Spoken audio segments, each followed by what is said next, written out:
Hello friends, मैं आप सभी का अपने आज के इस वीडियो में स्वागत करता हूं। हम हमारे आज के इस वीडियो में मार्च के महीने में हुई प्रमुख घटनाओं के बारे में बात करेंगे, जिनका संबंध जनरल स्टडीज में करंट अफेयर्स के सेक्शन से होता है।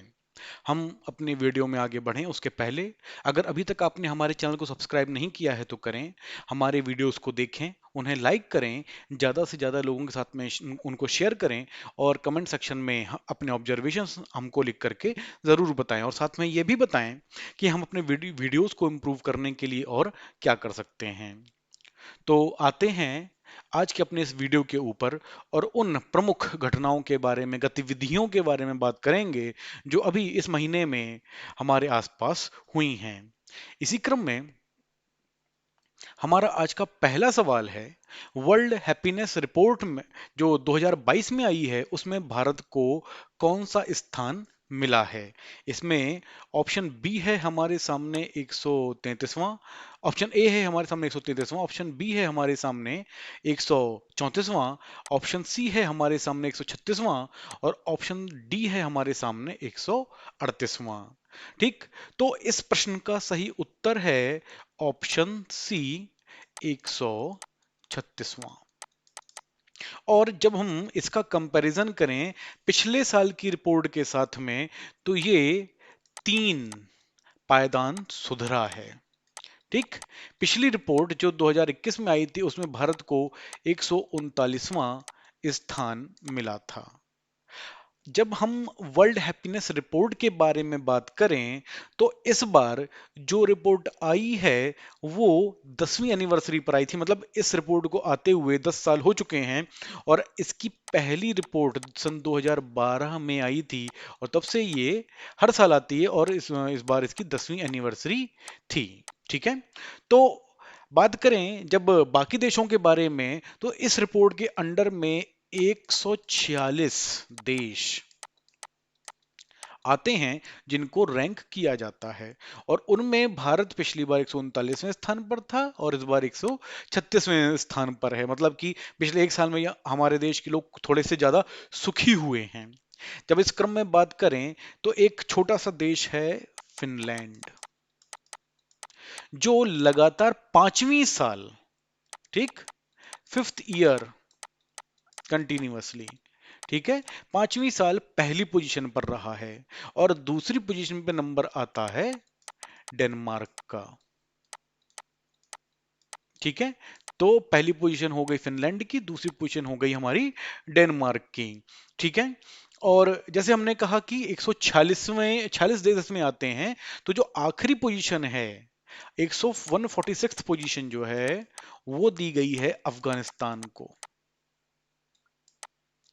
जहां के लोग सबसे कम सुखी हैं। मतलब कि अफगानिस्तान का जो स्थान आता है वो आखिरी स्थान है इस क्रम में, जितने लोग इस जितने देश इस रिपोर्ट के अंडर में कवर होते हैं। ठीक है, ये रिपोर्ट जो थी वो इस साल 18 मार्च को रिलीज की गई थी। ठीक है, और जब हम बात करें तो इस रिपोर्ट का जो पब्लिकेशन है वो यूएन की, United nation sustainable development solutions network के द्वारा किया जाता है। अब इसमें दो चीजें कवर की जाती हैं जो हमारे लिए जाननी आवश्यक है, उनमें कि हैप्पीनेस और life evaluation measured through opinion surveys, अलग अलग जगहों पर ओपिनियन सर्वे लिए जाते हैं। ठीक, उससे हैप्पीनेस और लाइफ इवैल्यूएशन किया जाता है कि किस लेवल की उन लोगों की लाइफ स्टाइल है, वो कितनी अच्छी तरीके से रह पा रहे हैं। और उसके अलावा आइडेंटिफाइंग की elements that determine well being and life evolution across countries, मतलब कि वो सारे एलिमेंट्स, की एलिमेंट्स, ठीक है, जिसकी वजह से ये डिसाइड होता है कि किसी देश की जनता, किसी मुल्क की जनता कितनी वहां पर खुश रहने वाली है और किस तरीके से उसको वहां पर अच्छा लग रहा है। और कहीं ना कहीं इससे एक चीज ये भी निकल करके आती है कि जो माइग्रेशन होता है लोगों का, ठीक है, वो भी ऐसी ही जगहों की तरफ ज्यादा होता है एज कंपेयर्ड, ठीक है, क्योंकि वहां के लोग वहां पर खुशी के साथ में रह रहे हैं। ठीक है, तो इस प्रश्न का सही उत्तर हो गया हमारा ऑप्शन सी, 136, 136वां स्थान मिला हुआ है। अब आते हैं आज के अपने दूसरे प्रश्न के ऊपर और यह प्रश्न कहता है किस राज्य में भारत की पहली स्टील सड़क बनाई गई है। ठीक है। जब इस स्टील सड़क के बारे में बात करें तो जो मेटल प्रोसेसिंग से वेस्ट बचता है, जो स्लैग बचता है, ठीक है, उसको यूज करके ये स्टील की सड़क बनाई गई है। इस क्वेश्चन के ऊपर आए तो उसके पहले जो कहना जो बैकग्राउंड है वो जानने हमारे लिए बहुत ज्यादा आवश्यक है। वो ये, कोई भी इंडस्ट्री हो, कोई भी म्यूनिसपैलिटी हो, हर कोई जो वेस्ट मैनेजमेंट का पार्ट है उसको लेकर के बहुत चिंतित है और कहीं ना कहीं वो उससे जूझ रहा है। जब हम दिल्ली के बारे में बात करें तो यहाँ पर कूड़े के पहाड़ बने हुए हैं, ठीक, और उनको कैसे खत्म करना है या उनको कैसे डिस्पोज करना है, ये इसके बारे में कोशिशें तो चलती रहती हैं, लेकिन कोई कारगर उपाय अब तक नहीं मिल पाया है जैसे उसको कंट्रोल किया जा सके। और जैसे हमने कहा कि स्टील की सड़क है, तो एक तरह की जो स्लैग निकलता है स्टील इंडस्ट्री से, और उसका जो एनवायरमेंटल इम्पैक्ट होता है वो बहुत हाई होता है। ठीक है। जिस वजह से ये जो स्लैग निकल करके आ रहा है, इम्पैक्ट वेरी हाई। ठीक है। और ये क्या कहते हैं आप, मेटल एरिया क्या कहते हैं सेक्टर कह लीजिए, मेटल प्रोसेसिंग वेस्ट कह लीजिए, उसके बारे में।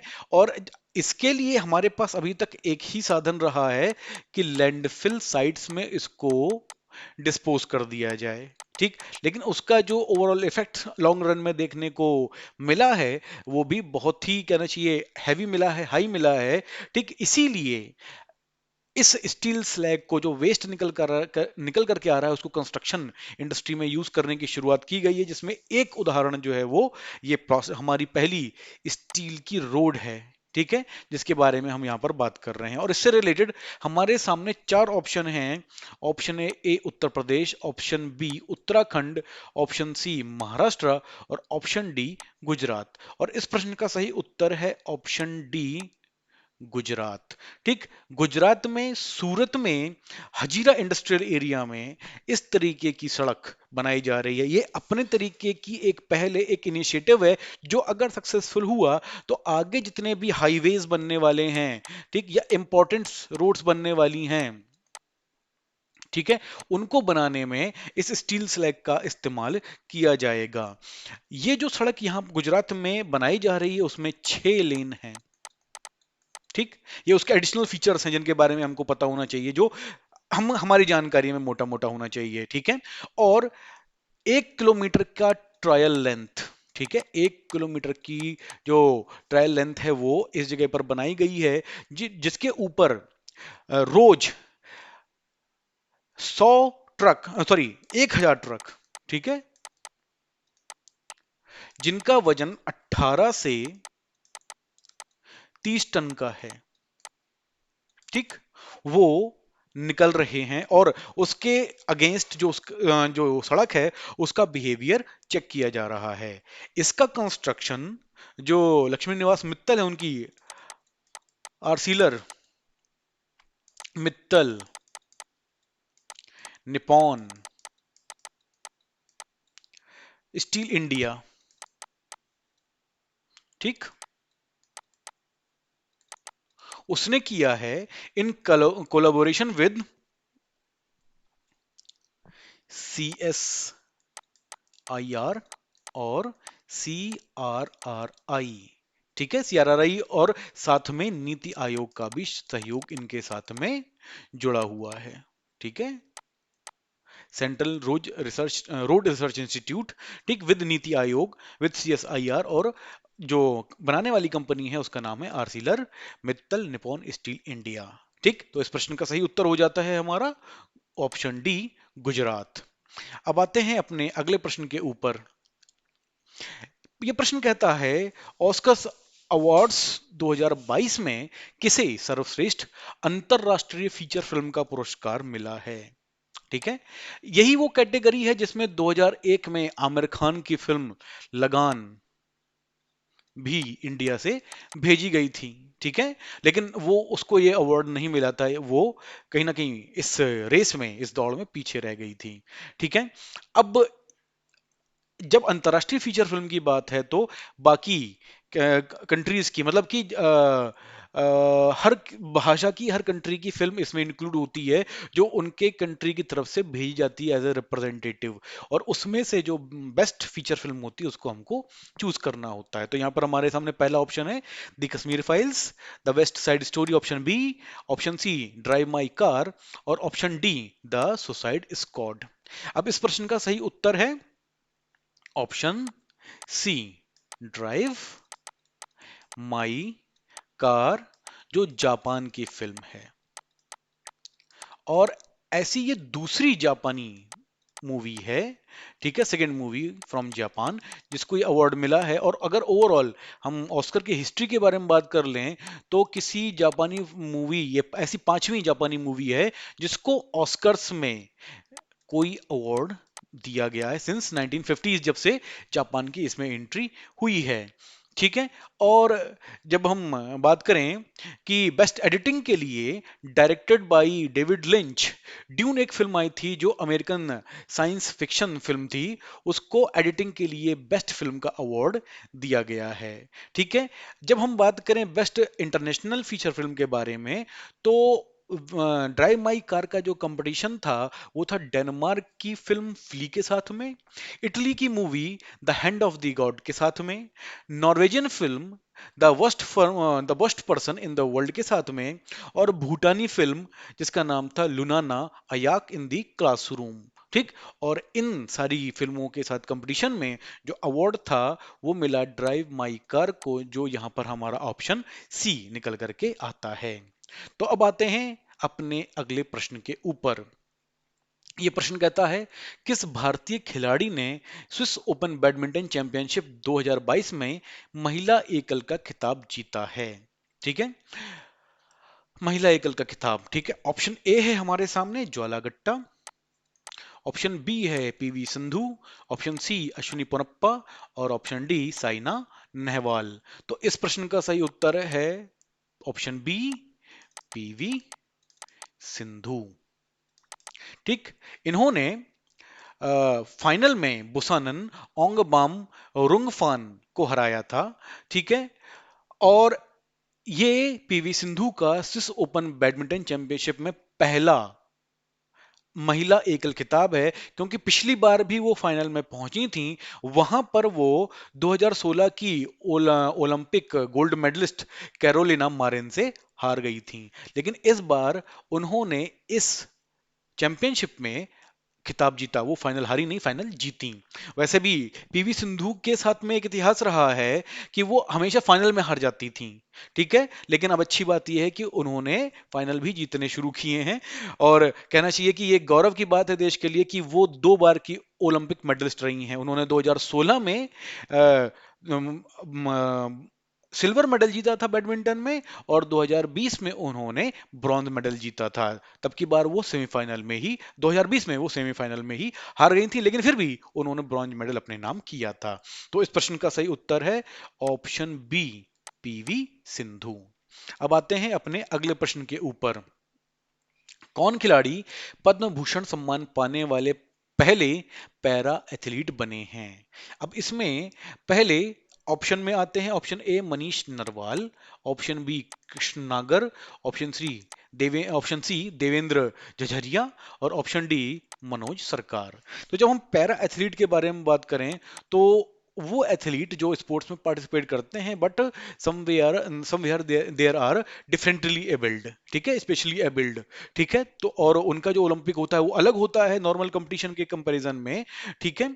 और इस क्रम में जो सही उत्तर है हमारा वो है ऑप्शन सी, देवेंद्र झझरिया।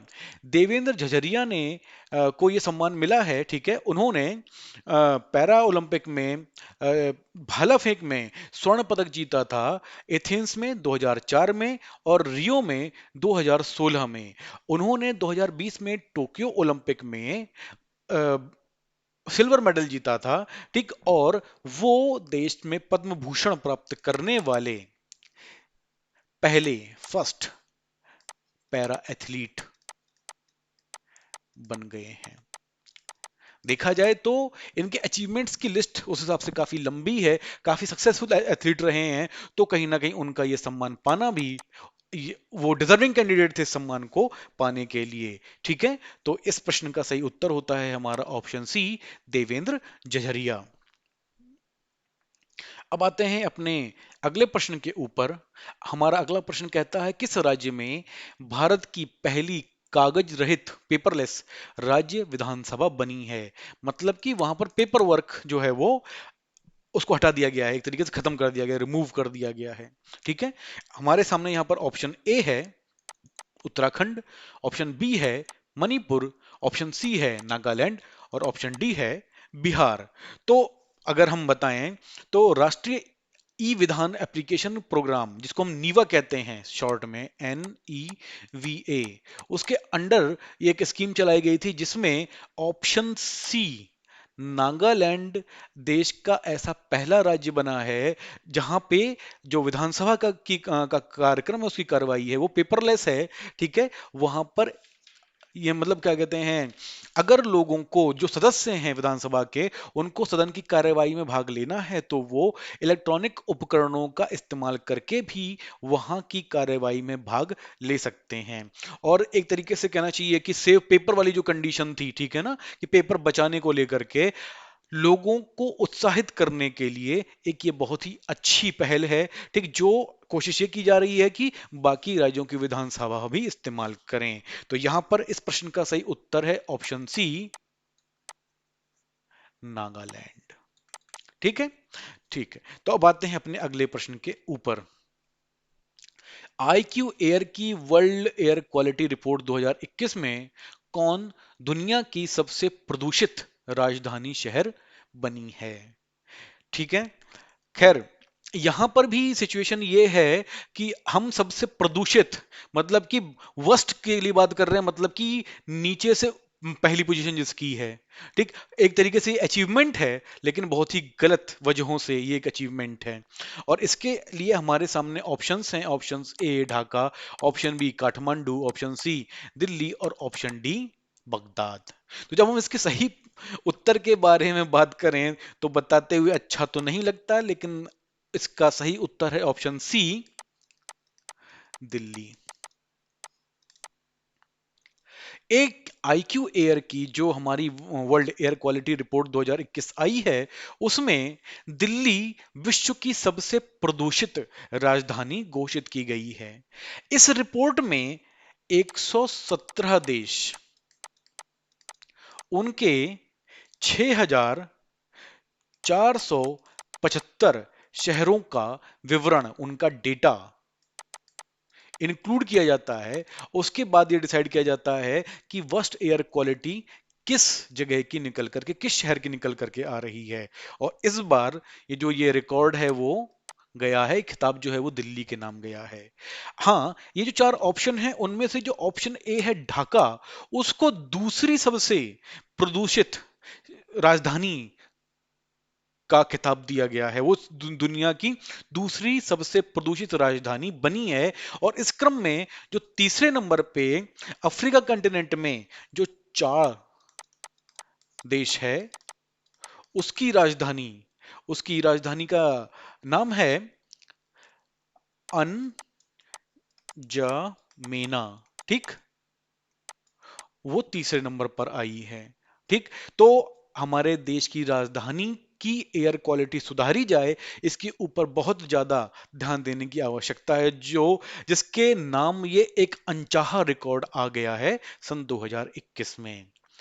तो इस प्रश्न का सही उत्तर हो गया हमारा ऑप्शन सी, दिल्ली। अब आते हैं अपने अगले प्रश्न के ऊपर। किसने मिस वर्ल्ड 2021 का खिताब जीता है, का ताज जीता है।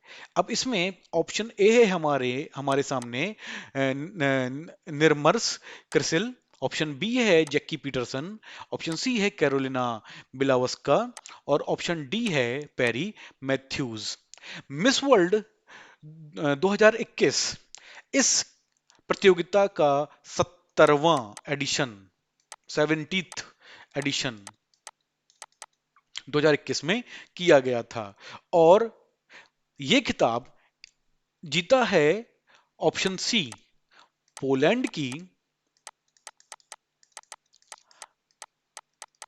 कैरोलिना बिलावस्का ने। ठीक है। ये जो कंपटीशन था वो प्योर्टो रिको में आयोजित किया गया था, और जैसे हमने कहा कि 70वां एडिशन था इस प्रतियोगिता का। इस प्रतियोगिता में फर्स्ट रनर अप रही थी इंडियन ओरिजिन की अमेरिकन ब्यूटी जिनका नाम है श्री सैनी, और तीस सेकंड रनअप की पोजीशन पर वेस्ट अफ्रीकन कंट्री जो है आइवरी कोस्ट, वहां की ओलाविया, यस, उनको सेकंड रनअप की पोजीशन दी गई थी। पहले इस प्रतियोगिता की विजेता की घोषणा 17 दिसंबर 2021 को की जानी थी, लेकिन चूंकि कोविड की थर्ड वेव चल रही थी, कोविड कंडीशंस बहुत ही बुरी होने लग गई थी, तो इसीलिए इसकी घोषणा इस बार मार्च 2022 में की गई है। ठीक है, तो इस प्रश्न का सही उत्तर निकल करके आता है ऑप्शन सी, कैरोलिना बिलावस का। अब बात करते हैं अपने अगले प्रश्न के ऊपर। अगला प्रश्न है, बाफ्टा अवार्ड्स 2022 में किससे सर्वश्रेष्ठ फिल्म का पुरस्कार मिला है? अब इसमें ऑप्शन ए है हमारे सामने The Power of the Dog, option B है No Time for Dying, option C है द एक्विट प्लेस, ठीक है, और ऑप्शन डी है द फादर। ठीक है, पहले तो हम ये जान लें कि बाफ्टा का फुल फॉर्म क्या है। बाफ्टा का फुल फॉर्म है British academy of films and television arts. ठीक है, और जब हम इस एकेडमी के बेस्ट फिल्म अवार्ड के बारे में बात करें, तो वो अवार्ड दिया गया है option A, the Power of the dog को। और इसी फिल्म के लिए जैन कैंपियन, ठीक है, जिसको इनका हम नाम लिखें तो जैन कैंपियन को बेस्ट डायरेक्टर का अवार्ड दिया गया है। बाफ्टा 2022 में बेस्ट एक्टर का अवार्ड विल स्मिथ को दिया गया है, जो अभी ऑस्कर में एक कॉमेडियन को, स्टैंड अप कॉमेडियन को झापड़ मारने की वजह से, स्टेज पे झापड़ मारने की वजह से चर्चा में आए हैं। और बाफ्टा 2022 में बेस्ट एक्ट्रेस का अवार्ड जोआना स्कैलन को दिया गया है। ठीक है, तो यहां पर इस प्रश्न का सही उत्तर निकल करके आता है option A, the Power of the dog. ठीक है, अब आते हैं अपने अगले प्रश्न के ऊपर। अगला प्रश्न कहता है, किस शहर में भारत का पहला पूर्ण महिला स्वामित्व वाला एफएलओ औद्योगिक पार्क खुला है? ठीक है, तो जो एफएलओ है वो फिक्की महिला संगठन के द्वारा शुरू किया गया है तेलंगाना सरकार के साथ में। ठीक है, तो इसमें ऑप्शन है हमारे सामने, option A Jabalpur, option B Bhopal, option C Hyderabad, और ऑप्शन डी बेंगलुरु। तो चूंकि हमने कहा तेलंगाना सरकार, तो फिर ऑप्शन सी हैदराबाद ही सही ऑप्शन निकल करके आता है। ठीक है, और फिक्की ने, महिला महिला संगठन ने इस एफएलओ की औद्योगिक पार्क की शुरुआत की हुई है, जहां पर 25 महिला यूनिट, 25 महिला यूनिट हैं, जिनमें जो 16 डिफरेंट, विविध, जिसको हम हिंदी में लिख सकते हैं ग्रीन श्रेणी के उद्योगों का, इंडस्ट्रीज का रिप्रेजेंटेशन करती हैं। ठीक है, तो इस हिसाब से इस प्रश्न का सही उत्तर होता है हमारा ऑप्शन सी, हैदराबाद, जहां पर यह औद्योगिक पार्क खोला गया है। अब आते हैं अपने अगले प्रश्न के ऊपर। टेक कंपनी सैमसंग ने किस शहर में भारत का पहला महिला संचालित मोबाइल स्टोर खोला है? सैमसंग, और भारत का पहला महिला संचालित मोबाइल स्टोर, इसमें ऑप्शन ई है मुंबई, ऑप्शन बी है जयपुर, ऑप्शन सी है अहमदाबाद, और ऑप्शन डी है हमारा चंडीगढ़। तो इस प्रश्न का सही उत्तर होता है ऑप्शन सी, अहमदाबाद। और अहमदाबाद में first all women powered mobile store की शुरुआत की गई है, जहां पर जितने भी जिम्मेदारियां मोबाइल सेलिंग से रिलेटेड, उसके कहना चाहिए लोगों को बेचने से रिलेटेड, ठीक है, सेल से रिलेटेड जितनी भी जिम्मेदारियां हैं, सारी की सारी महिलाओं के हवाले की गई हैं, उसकी पूरी जिम्मेदारी उनके सुपुर्द कर दी गई है। ठीक है, तो इस हमारे सामने इस प्रश्न का सही उत्तर होता है ऑप्शन सी, अहमदाबाद। अब आते हैं अपने अगले प्रश्न के ऊपर। और ये प्रश्न कहता है कि भारतीय बीमा नियामक और विकास प्राधिकरण, जिसको हम शॉर्ट फॉर्म में इंग्लिश में कहते हैं IRDAI, के नए अध्यक्ष बने हैं। Option A Abhimanyu Rana, option B Mukesh Rundala, option C Ganesh Rathore, और ऑप्शन डी देवाशीष पांडा। ठीक है, तो जैसे हमने कहा कि IRDAI, ठीक है, इसके अध्यक्ष के लिए जो नए अध्यक्ष बनाए गए हैं उनका नाम है ऑप्शन डी देवाशीष पांडा। जब हम इसके बारे में बात करें तो पांडा साहब जो हैं वो सुभाष चंद्र खुं, खुंटिया की जगह लेंगे। ठीक है, नाम है उनका सुभाष चंद्र खुंटिया, जो अभी तक इस पद के ऊपर थे, उनकी जगह लेंगे श्री देवाशीष पांडा। और जब हम श्री देवाशीष पांडा के बारे में और जानने की कोशिश करें तो हमको पता पड़ता है कि वो उत्तर प्रदेश कैडर कैडर के 1987 बैच के IAS ऑफिसर हैं, जो 2 साल के कार्यकाल के बाद जनवरी 2022 में रिटायर हुए थे वित्तीय सेवा विभाग के सचिव के पद से। ठीक, और अब वो भारतीय बीमा नियामक और विकास प्राधिकरण के अध्यक्ष की जिम्मेदारी संभालेंगे। ठीक, तो इस प्रश्न का सही उत्तर होता है ऑप्शन डी देवाशीष पांडा। अब ये प्रश्न है हमारे सामने, प्रतिवर्ष किन 2 तारीखों को पूरे भारत में शहीद दिवस मनाया जाता है? ऑप्शन ए 23 मार्च और 30 जनवरी को, ऑप्शन बी 20 अप्रैल और 30 मई को, ऑप्शन सी 13 अगस्त और 23 फरवरी को, और ऑप्शन डी 23 मार्च और 28 जून को। इस प्रश्न का उत्तर आपको कमेंट सेक्शन में लिख करके हमको बताना है। और अगर कोई हमको ये बता पाएगा कि भाई 2 शहीद दिवस क्यों हैं, क्यों मनाए जाते हैं, जैसे हमने कहा कि 2 तारीख, हर के लिए एक तारीख डिसाइड होती है, लेकिन शहीद दिवस के लिए हमारे पास 2 तारीखें हैं। और जितने भी हमारे पास 4 ऑप्शन हैं उनमें दो दो अलग तारीखें, अगर गौर किया जाए तो यहाँ पर दो दो अलग तारीखें हैं। ठीक है, तो कमेंट सेक्शन में लिख करके हमको बताइए कि वो कौन सी 2 तारीखें हैं जिन पे हम शहीद दिवस मनाते हैं और ऐसा क्यों है। अगर आप में से कोई जवाब नहीं देगा तो हम अपने आने वाले वीडियो में इस प्रश्न के ऊपर चर्चा करेंगे और बताएंगे कि इसके पीछे की वजह क्या है। इसके पहले भी हमने करंट अफेयर्स के ऊपर वीडियोस बनाए हैं और अपने चैनल में अपलोड किए हुए हैं। इस स्लाइड में इससे पहले जितने भी वीडियोस बनाए गए हैं उनकी लिंक सभी के सामने शेयर की हुई है। और जिस किसी को भी करंट अफेयर्स में पास्ट में क्या हुआ है उनके बारे में जानने में कोई रुचि है तो अपनी रुचि के अनुसार इन लिंक्स पर जाकर के, जो डिस्क्रिप्शन बॉक्स में भी इनकी लिंक शेयर रहेगी, उनमें जाकर के अपनी रुचि के हिसाब से इन लिंक्स को उपयोग करके उनके बारे में पढ़ सकते हैं, उनके बारे में जान सकते हैं। तो आज की वीडियो में इतना ही। बहुत जल्दी आपसे अपने अगले वीडियो में फिर मुलाकात होगी, लेकिन तब तक हमारे चैनल को ज़्यादा से ज़्यादा लोगों के साथ में शेयर करते रहिए, हमारे सब्सक्राइबर्स बढ़ाने में हमारी मदद कीजिए, और अपने जो भी ऑब्जर्वेशंस हैं उनको कमेंट सेक्शन में लिख करके हमको ज़रूर बताइए। बहुत जल्दी आपसे अपने अगले वीडियो में फिर मुलाकात होगी। Thank you very much.